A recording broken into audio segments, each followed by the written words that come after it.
Mga kapuso, lalaki nga nagapang welding sa isa ka building sa Valeria Street, Iloilo City proper na kuryente pilason. Inianggin tutukan ni Zen Kilantang Sasa.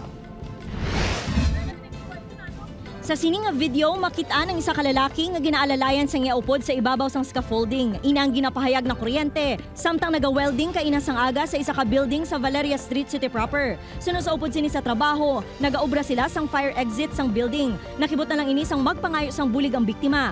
Apisar nga nabutangan na nila sang karton ang primary line na igo ini sa gihapon sang angle bar nga ginagamit sang biktima. Rason nga ng kuryente ini. Tatlo kami. Tapos? Dito sila sa piyak, maarimahan ko sa piyak ga building. Natabuan nga yara sa lugar ang isa ka parking boy, gani dali-dali sini nga ginsingit ang angle bar gamit ang kawayan. Pag alis sa isang angle bar, nigo ang live buarte, naglupok gulpeng kurente, abay kong kurente, alam mo, pinakita mo sa diyon, siya diyon naglaga, nagsaka siya.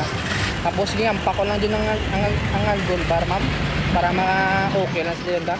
Gilayan nga gindala sa ospital ang lalaki nga ginkilala lang kay Mel, nakaangkon ini sang pilas sa lawas. Samtang ginpahanumdum sang more power ang publiko nga mag-coordinate sa ila sa tion nga may obrahon malapit sa linya sang kuryente. Standard minimum 3 meters away kita sa power lines.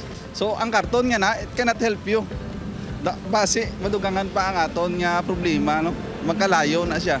Upod kay Hans Desierto, Zen Kilantang Sasa, One Western Visayas.